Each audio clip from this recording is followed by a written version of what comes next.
Hello everyone, welcome back to my channel AG Chem. Chemical equilibrium का ये मेरा तीसरा लेक्चर है। तो जिन्होंने मेरा पहला और दूसरा लेक्चर नहीं देखा है उनके लिए मैं बता रहा हूँ, मैं लिंक दे दूंगा डिस्क्रिप्शन बॉक्स में, आप लोग जाके देख लीजिएगा। तो पिछले बार मैंने अपना लेक्चर खत्म किया था, मैंने आपको बताया था कि रिलेशनशिप बिटवीन केपी एंड केसी के बारे में मैंने आपको बताया था। और मैंने आपको बताया था के की डिफरेंट यूनिट्स होती है डिफरेंट रिएक्शन के लिए। इंटरव्यू क्वेश्चन भी मैंने आपको के यूनिट के बारे में बताया था। तो आज मैं कुछ न्यूमेरिकल क्वेश्चन से स्टार्ट करने जा रहा हूं।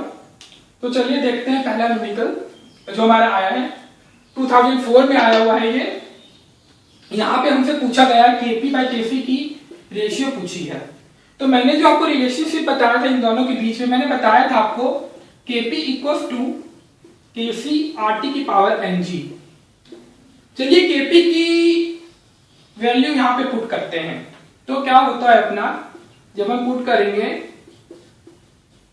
केपी की जगह पे हम ये पुट करेंगे और नीचे तो केसी है ही अपना। तो अब देखो केसी से केसी कट जाएगा, अब हमारा आरटी बाई एनजी यहां पे बचेगा। अब हमें एनजी निकालना है। तो एनजी मैंने आप लोगों को बताया था कि number of moles in product side minus number of moles in reactant side. तो नंबर ऑफ मोल्स प्रोडक्ट में कितने हैं, प्रोडक्ट में तो 1 मोल है, रिएक्टेंट में कितने मोल्स रिएक्ट कर रहे हैं गैसियस का देखेंगे हम लोग।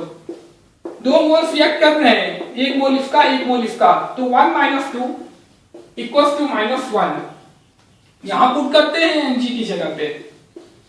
जब 1 बाई जब इस पावर को जब नीचे लेके आएंगे तो 1 बाई आरटी बनेगा। देख लीजिए 1 बाई आरटी कहां पे दिया हुआ है, ये हमारा 1 बाई आरटी टिक करके आना है। तो कितना सिंपल क्वेश्चन है। एक अगर रिलेशनशिप आप इन दोनों के बीच में याद रखते हैं तो ये क्वेश्चन कितना आसानी से सॉल्व हो जा रहा है। एक और ये क्वेश्चन है 2004 में आया हुआ है। एक रिएक्शन दिया हुआ है, केसी की वैल्यू पूछी है। तो देखिए मैंने आपको बताया था, जब मैं केसी बता रहा था, इक्विलिब्रियम कांस्टेंट के बारे में बता रहा था, तो मैंने बताया था आपको, जो पहला पॉइंट बताया था मैंने बताया था कि सॉलिड कंपाउंड की जो सॉलिड का हमारा जो भी होगा इक्विलिब्रियम में, हम उसकी कॉन्सेंट्रेशन को यूनिटी लेते हैं। केसी में सॉलिड का कोई रोल ही नहीं होता है। तो यहाँ पे इसका तो कोई रोल नहीं होगा, इसका कोई रोल नहीं होगा, जो भी होगा हमारा केसी ऑक्सीजन की वजह से होगा। तो हम लिखते हैं केसी की जो इक्वेशन है वो हम लिखते हैं प्रोडक्ट की कॉन्सेंट्रेशन बाई रिएक्टेंट की कॉन्सेंट्रेशन। तो हमारा ये हो जाएगा। जो कॉमन मिस्टेक्स बच्चे यहाँ पे करते हैं वो बता रहा हूं। आप लोग सोचोगे कि मैं सॉलिड कंपाउंड का नहीं लिखूंगा, बच्चे ये वाला टिक करके आ जाते हैं पेपर में, बहुत बार होता है, हमसे भी हुआ है। बच्चे ये वाला टिक करके आ जाते हैं, लेकिन ये बिल्कुल भी गलत है, ये बिल्कुल नहीं होगा। कौन सा ऑप्शन होगा अपना, ये वाला, क्योंकि केसी की इक्वेशन कहती है प्रोडक्ट की कॉन्सेंट्रेशन बाई रिएक्टेंट की कॉन्सेंट्रेशन। आप लोग एक्साइटमेंट में क्या करते हो, आप लोग देखते हो ये वाला और डायरेक्ट ये वाला लगा के आते हो, आप लोग ये तीनों देखते ही नहीं हो। तो वही मैं बता रहा हूं कि ये कॉमन मिस्टेक है, रेड अलर्ट करके आप लोग लिख लीजिए। प्रोडक्ट कॉन्सेंट्रेशन बाई रिएक्टेंट की कॉन्सेंट्रेशन होती है अपनी। अब मैं नीचे वाला बता रहा हूं, 3rd नंबर क्वेश्चन पढ़िएगा तब तक।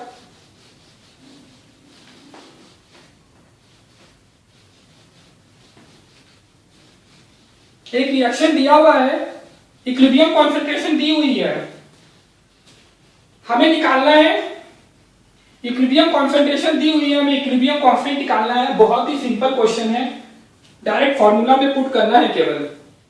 तो इसका जब हम केसी लिखते हैं, ध्यान दीजिएगा, जब हम इसका केसी लिखेंगे तो NO2 प्रोडक्ट की कॉन्सेंट्रेशन बाई रिएक्टेंट की कॉन्सेंट्रेशन, और उनकी पावर को यहां पे लिख देंगे। इसकी पावर कितनी है, 2 है, इसको यहां लिख दीजिए। इसकी 1 ही है तो 1 ही रह जाएगी, 1 हो जाएगा यहाँ पे। अब कॉन्सेंट्रेशन कितनी दी हुई है NO2 की, 1.2 इंटू 10 की पावर माइनस 2, 1.2 इंटू 10 की पावर माइनस 2।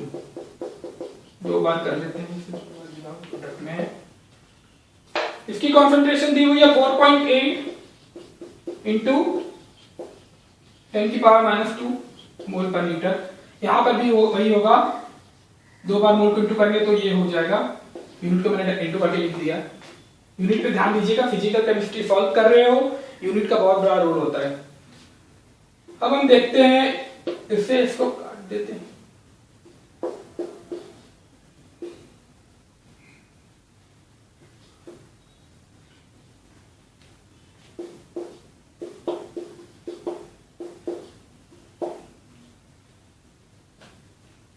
एक सेकेंड,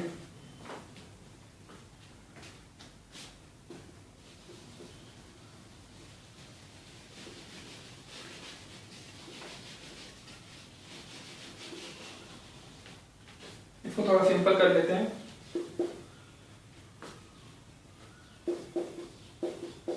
यूनिट देख लीजिएगा, यूनिट में नहीं लिख रहा हूं यहाँ पे।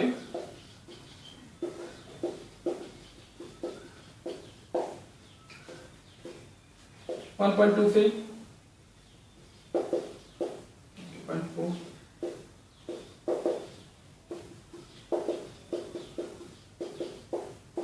जब एक पॉइंट इधर लेके देखिए, ऑप्शन में देखिए पहले सब 3 पे दिया हुआ है, इसका एक पॉइंट इधर लेके आएंगे, जब एक पॉइंट इधर लेके आएंगे तो 10 की पावर -3 हो जाएगा। यूनिट हम देख लेते हैं, ऊपर में था मोल, इसको आया लीटर की पावर -2, नीचे में था मोल पर लीटर, तो मोल से मोल कटा, लीटर से लीटर कटेगा तो ऊपर बचेगा मोल पर लीटर।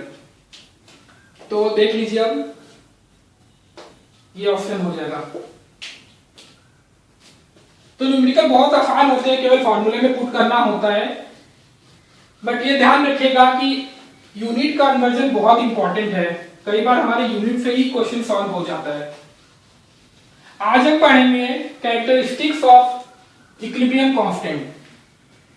ध्यान देना, पिछले लेक्चर में हमने पढ़ा था कैरेक्टरिस्टिक्स ऑफ इक्विलिब्रियम, बट आज हम पढ़ेंगे characteristics of equilibrium constant.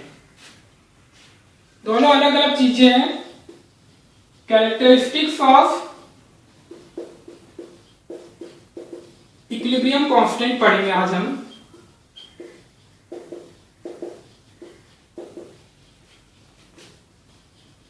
Characteristics of equilibrium में मैंने बताया था rate of forward reaction equal to rate of backward reaction होता है, डायनेमिक इन नेचर होता है। जिन्होंने नहीं देखा है वो डिस्क्रिप्शन बॉक्स में लिंक दूंगा, आप लोग देख लीजिएगा। चलिए डिस्कस करते हैं वन बाय वन क्या कैरेक्टरिस्टिक्स होती है इक्विलिब्रियम कांस्टेंट की। तो जो पहली कैरेक्टरिस्टिक्स होती है इक्विलिब्रियम कांस्टेंट की, वो ये होती है कि जब हम टेम्परेचर को चेंज करेंगे तो अपना इक्विलिब्रियम कांस्टेंट भी चेंज करेगा। सपोज कोई रिएक्शन है हमारा ए से बी C प्लस डी बन रहा है, ये जनरल रिएक्शन हम लोग ले लेते हैं। ये इक्विलिब्रियम कांस्टेंट तब तक कांस्टेंट होगा जब तक हमारा एक टेम्परेचर पे रिएक्शन है। अगर हम टेम्परेचर चेंज करते हैं तो हमारा इक्विलिब्रियम कांस्टेंट भी चेंज करेगा। ऐसा क्यों होता है? हमें बता दिया जाता है कि इक्विलिब्रियम कांस्टेंट टेम्परेचर चेंज करने से चेंज होता है, बट हमें इसके पीछे का लॉजिक नहीं पता होता कि ये क्यों चेंज होता है। तो मैं आज आप लोगों को लॉजिक के साथ बताऊंगा। इक्विलिब्रियम कांस्टेंट पहले मैं लिख लेता हूं, इक्विलिब्रियम कांस्टेंट को मैं k लिख देता हूं, बार बार मैं इक्विलिब्रियम कांस्टेंट नहीं लिखूंगा। तो k changes with change in temperature. Note कर लीजिएगा, ब्रीफ में बता रहा हूं। देखो k की इक्वेशन क्या होती है? रेट ऑफ फॉरवर्ड रिएक्शन, मतलब हम लोग जब ये लिखते हैं, हमने जब डिराइव किया था वो इक्वेशन, तो हमने यहां पे लिखा था k forward by k backward, equilibrium constant की हमने ये लिखा था। तो हमारा यहां पे क्या होता है, एक सेकेंड,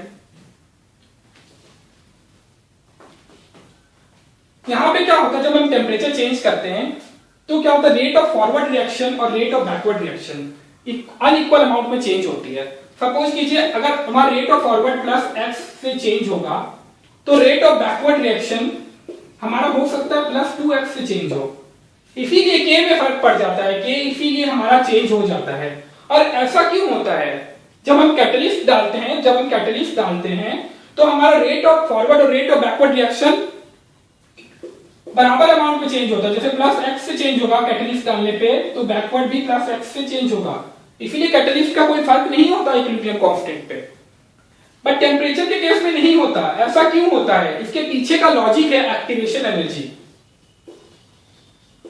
एक्टिवेशन एनर्जी, हर रिएक्शन की एक्टिवेशन एनर्जी डिफरेंट होती है।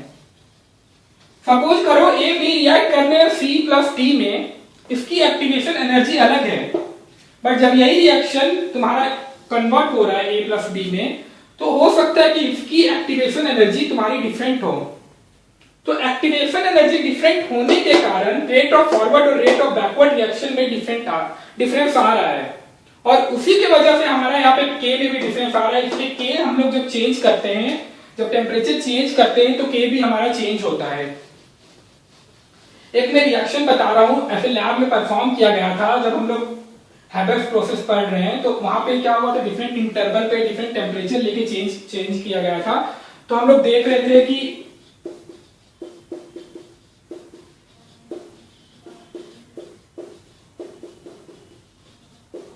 जब हम ये लैब में प्रैक्टिकल कर रहे थे तो इसको डिफरेंट डिफरेंट टेम्परेचर पे लिया गया था। सपोज कीजिए कि हमारा K1 है टेम्परेचर T1 पे, जब हम टेम्परेचर T2 कर रहे हैं, कोई सपोज करो टेम्परेचर T2 हो रहा है, तो K1 की वैल्यू चेंज होकर K2 हो जा रही है।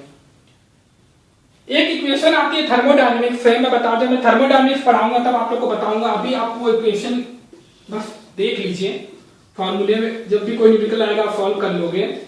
ये है हमारा इक्विलिब्रियम कांस्टेंट की और टेम्परेचर के बीच का रिलेशन है, क्या डिपेंडेंस दोनों के बीच में मतलब डिपेंड करता है। तो ये इक्वेशन होती है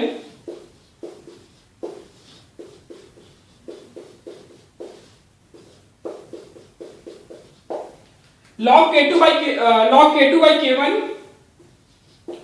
by K1 equals to delta H by 2.303 R T2 minus T1 by T1 into T2। R यहाँ पे गैस कांस्टेंट है, डेल्टा H हमारा एंथैल्पी है। ये फॉर्मूला बहुत इंपॉर्टेंट है। जब मैं थर्मोडायनेमिक्स बताऊंगा तब मैं बताऊंगा, ये फॉर्मूला को डेराइव कराऊंगा मैं। अभी के लिए आप लोग ये फॉर्मूला बस देख लीजिए। तो टेम्परेचर का केस यहीं पे खत्म होता है। टेम्परेचर से इससे ज्यादा कुछ भी नहीं पूछेगा आपसे। कई बार हमसे इंटरव्यू से पूछ लिया जाता है कि कब चेंज होता है, मतलब बहुत सारे इंटरव्यू एग्जाम में मैंने देखा है कि चेंजेस विद ऑप्शन में रहता है कैटलिस्ट, टेम्परेचर, प्रेशर और हमारा कॉन्सेंट्रेशन। तो बात कर रहा हूं इक्विलिब्रियम कांस्टेंट की, ध्यान रखना मैं रेट कांस्टेंट यहां पे नहीं बोल रहा हूं, तो बात कर रहा हूं इक्विलिब्रियम कांस्टेंट की। इक्विलिब्रियम कांस्टेंट हमेशा कांस्टेंट रहता है in presence of catalyst, pressure और कॉन्सेंट्रेशन। टेम्परेचर पे टिक करके आ जाना।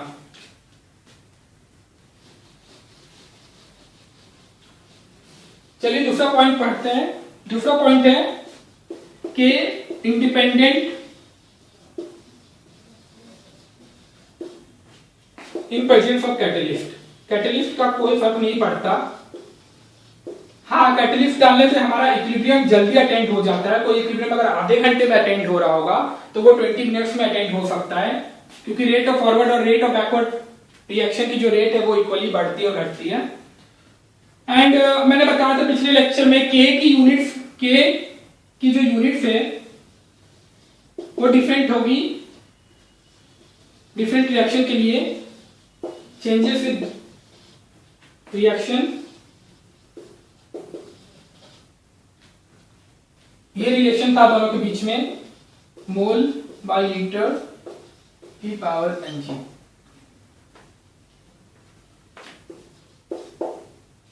फोर्थ पॉइंट देखते हैं। अगर कोई हमारा रिएक्शन है A प्लस बी C बन रहा है, ठीक है। अगर मान लो उसका इक्विलिब्रियम कांस्टेंट का रेट हमारा दिया हुआ है, सपोज करो इसका इक्विलिब्रियम कांस्टेंट K दिया हुआ है। अगर हम रिएक्शन को रिवर्स कर देते हैं, अगर हम इस रिएक्शन को इस तरीके से लिख देते हैं, तो हमारा जो नया इक्विलिब्रियम कांस्टेंट होगा वो उसका इनवर्स होगा। सपोज कीजिए ये K1 है तो K1 की वैल्यू 1/K होगी। अब ध्यान दीजिएगा, बहुत इंपॉर्टेंट पॉइंट स्टार्ट हो रहा है यहां से, बहुत इंपॉर्टेंट पॉइंट स्टार्ट हो रहा है। न्यूमेरिकल्स यहां से पूछ लिए जाते हैं, 4 नंबर के मार्क्स से पूछा जाता है, बहुत ही सिंपल है। ध्यान दीजिएगा, अगर कोई हमारा रिएक्शन है, अगर उसका इक्विलिब्रियम कांस्टेंट K दिया हुआ है और वो रिएक्शन को रिवर्स कर देते हैं, तो हमारा जो नया इक्विलिब्रियम कांस्टेंट बनता है वो उसका इनवर्स हो जाता है, 1/K हो जाएगा। मैं थ्योरी में नहीं लिखा रहा हूं, आप लोग अपने लैंग्वेज में लिख लीजिएगा।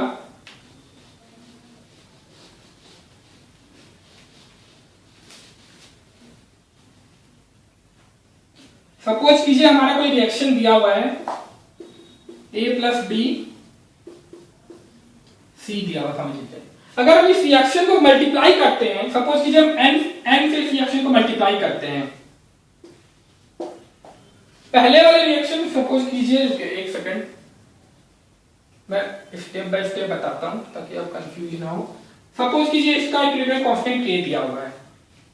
अगर हम रिएक्शन को मल्टीप्लाई करते हैं कोई फैक्टर से, सपोज कीजिए n से मल्टीप्लाई करते हैं रिएक्शन को, n फैक्टर से मल्टीप्लाई करते हैं, तो जो हमारा नया इक्विलिब्रियम कांस्टेंट होगा वो हमारे पुराने वाले के पावर में n चला जाएगा।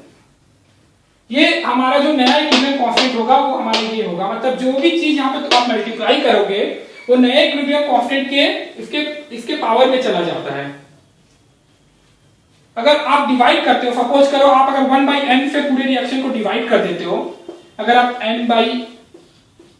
सपोज करो आप 1/n से मल्टीप्लाई करते हो यहाँ पे, तो हमारा जो नया इक्विलिब्रियम कांस्टेंट होगा वो k की पावर 1/n हो जाएगा। यहाँ पे यहां से न्यूमेरिकल पूछा जाता है, हर बार पूछा जाता है, बहुत ही इंपॉर्टेंट पोर्शन है यहाँ पे। ये कैरेक्टरिस्टिक्स बहुत इंपॉर्टेंट है इक्विलिब्रियम कांस्टेंट की, इसलिए मैं बहुत धीरे धीरे बता रहा हूं आप लोगों को। अब एक आखिरी कैरेक्टरिस्टिक्स है वो मैं बता देता हूं। सपोज करो कोई तुम्हारा रिएक्शन दिया हुआ है N2 प्लस O2, बैलेंस कर लीजिएगा इक्वेशन। सपोज कीजिए इसका आपका रेट कांस्टेंट इक्विलिब्रियम कांस्टेंट दिया हुआ है K1, ठीक है। हम दूसरी रिएक्शन लिखते हैं। दूसरी रिएक्शन जब हम लिखेंगे तो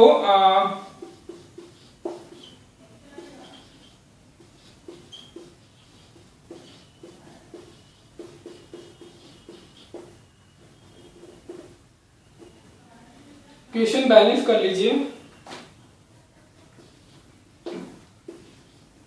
इक्वेशन बैलेंस हो गई। सपोज कीजिए इसका इक्विलिब्रियम कांस्टेंट आपका K2 दिया हुआ है, ठीक है।